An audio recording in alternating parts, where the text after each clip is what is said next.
I want a strong female protagonist. Oh yeah, there are plenty of books out there like that nowadays. But I also want her to be a human being.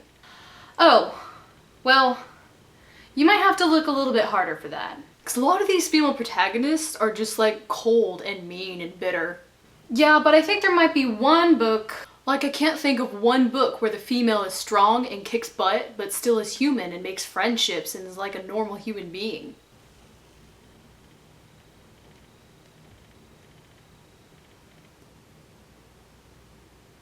Here, I think you need this. The gods have shined upon us today. What's up? Hello everyone. This is my review of The Throne of Glass by Sarah J. Maas. I'm going to do a quick summary of this book and then I'm going to delve into spoilers, but I'll let you know when I get into those. So I was very hesitant to pick up this book despite all of the hype surrounding it, mainly due to the fact I thought that the main character was going to be a cliche. I mean, if you look at her on the cover, you can just think she's strong female character cliche. That's all she is, you know. That's why I didn't want to read this. I thought it was going to be typical. I also thought it was going to be a trilogy, which kind of sucks when it comes to fantasy. Like, hardly any of them work out. But I was wrong. Totally and completely wrong. And you know what? It feels good to be wrong. You know, a lot of the times people hate being wrong. It's good to be wrong when it comes to books. So, what is the book about? This book is about a girl named Celaena, and she is an assassin. She has been trained to be an assassin since she was 8 years old when her parents were murdered. But at 18, she gets captured and is sent to a place called Endovier, where she becomes a slave. Now, I just said those two sentences very lightly, but I need you to replay them and consider. A girl was trained from the age of 8 to become an assassin. A 17-year-old became a slave and was sent to a concentration camp for a year. Anyway, in this kingdom, there is a king, an evil king, and he is looking for a champion. Pretty much a hitman or a hitwoman to do all of his dirty work. So he decides, hey, I'm gonna make this contest and all of these royal people are gonna pick a champion and they're all gonna go through these different tests and whoever is the best champion will win. So the prince, the son of the king, decides to choose Celaena, our girl who was in a slave camp, to be his champion and to become the hitman for the king. So the prince and the captain of the guard go and get Celaena and bring her to the castle, where she gets to compete in these tests. And not only compete in these tests, she's also fighting for her freedom, because if she loses, she gets sent back to the death concentration camp. So this book is about Celaena going through these tests, making some friendships, and kind of confronting her past and fighting for her freedom. That's all I've got to say for no spoilers. I'm gonna jump into some spoilers now. So if you have not read Throne of Glass, please do not continue watching because this is an amazing series and you do not want to be spoiled. So goodbye if you have not read this book. Spoilers are a-coming. So I'm going to break this review down into characters, plot, world, and writing. And we're gonna start with the characters because that is the strongest point in this series, I think. So Celaena, our main character, I could go on about Celaena forever. I could make a half-an-hour video simply talking about why I love her and how much I love her, but I want to keep this review rather brief, so I'm gonna try and condense it.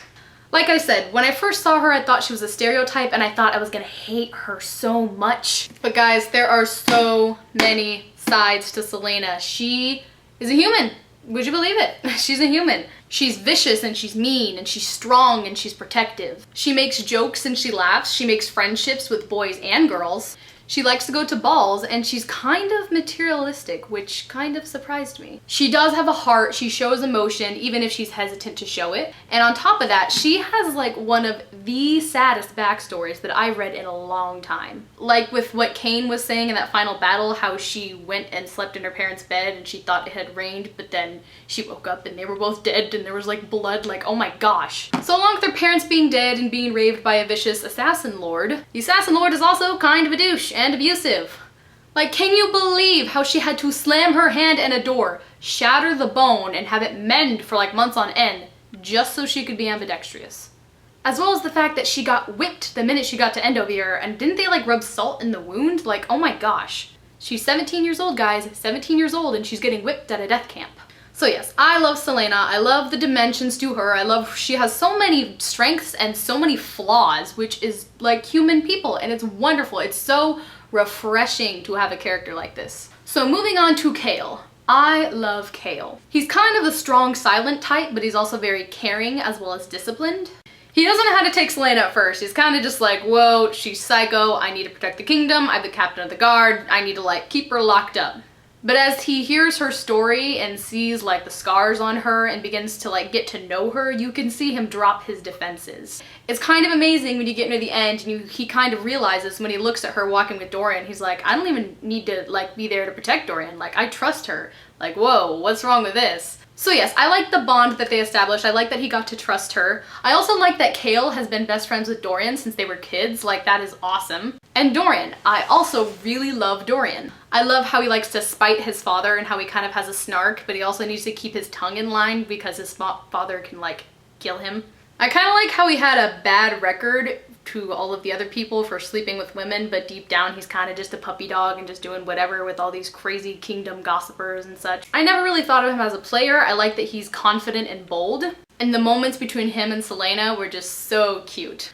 Now, as for shipping, this is where things get unbelievable.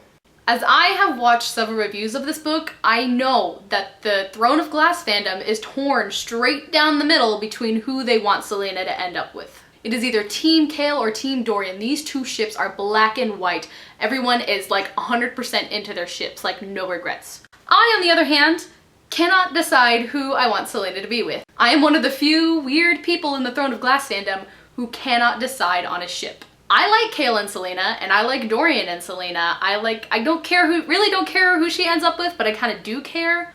I don't know. I love them both so much. I love that their friendships are believable. I love that their romantic relationships are believable. So yeah, I guess as long as it's believable, I don't care who she ends up with as long as Celaena is happy. With that said, I also like how Chaol and Dorian didn't like fight and get stupid with each other, but that kind of shows they've been friends since they were young and they know how to deal with this, you know? Moving on to Nehemia. Thank you, Sarah J. Maas, for this character. You know, we get a good deal of romance in books, the boy and the girl falling in love and all of the angst and everything. But in real life, do we have more romantic relationships or more friendships? I really hope you guys are saying friendships. It is wonderful to have two girls be friends, be able to confide in each other, and just have a strong connection. Because that's like real life. You do kind of get, hopefully, like one person or one or two people who you connect with and can confide in. As for the king of Adarlan, he is a jerk. I don't really know much about him. Like, do we know why the king is so evil and why he's such a conqueror? Do you think maybe he's been infected by some magic? He could just fall under the typical douchey king character, which is fine. I'm okay with that. I kind of picture him as Ozai from Avatar: The Last Airbender, if you guys have watched that. Just kind of like the big baddie you gotta take down, you know? I could complain that he needs to be more complex and dimensional, but I don't really care at this point. There were some also other great characters. There was Nox, who I like that she got to build another friendship, you know, not relationship or anything, with a fellow assassin. I like how she warned him to leave and he actually trusted her. I wonder if we'll see Nox again, because he was kind of just never heard from. I wonder if he'll come back and maybe help try to slaughter the king. Let's cook him up. I'm cutting the king of Adarlan and eating him. Okay, moving on. I hated Kaltain. I hated her name, first and foremost. Like, Caitlin, Kaltain, I'm just sitting there, I can't even handle. But I also like how Kaltain was kind of dimensional. She wasn't just like evil to be evil. She actually did kind of want to win Dorian's heart. And it kind of sucked how the Duke played her and the king's just like, whatever. Now, on to the plot. I love the plot. This is another, characters and plot, they are the two strongest parts of the story. And when you have a good character and good plot, you can take a series a long way. I love how this book wasn't just about Celaena fighting and being awesome, but it was about her fighting for her freedom. Like, her life is on the line. She could go back into slavery and probably die. I loved all the competitions and the tests, and it was so intense when they were scaling the wall. I almost wish we would have gotten more of the tests, but I liked what we did get. We were kind of building a lot of things. There was a lot going on in this book. I also like some of the smaller moments, like the Yule Myth Ball and some of the calmer things in between where these characters were just connecting, but there's also kind of a rising tension going on. Also, there was the deal with the whole tomb, which was epic. I just love that, going in a tomb in your own, like, palace. Oh, that's awesome, awesome. But I'm curious about the rid marks, or the word marks. I pronounce them word marks. What did you guys say? It seems like it's kind of a magic-y thing. I kept picturing the ciphers from Gravity Falls on the cipher wheel. Sorry, that's so nerdy, but that's just what I pictured with the word marks, all those little symbols from Gravity Falls on the cipher wheel. I have referenced Avatar and Gravity Falls in this review. Okay, enough of the cartoons, back into Throne of Glass. So yeah, I thought the pace of the plot was pretty good as well. It seemed to go rather quickly, but there were enough slow moments to actually keep you engaged in it. And as for the writing, that was top-notch. Now, as for world building, we really didn't get a whole lot because we're trapped inside the castle. I feel like we got a good view of how the castle works, and now we're just gonna expand and go out and see how the world works. I mean, we kind of get hints of the outside world, and if you've read the Assassin's Blade, you kind of know how that works. And yes, we are going to move on to some delicious world developing over here. So yes, I absolutely love this book. I love how the characters connected with one another. So yes, that is all I've got to say. I hold these books very dear to my heart. I look forward to rereading the rest of them all the way up to the premiere of Queen of Shadows, which is being released September 1st. You guys should comment below and tell me what your favorite parts of Throne of Glass were. I think my favorite part...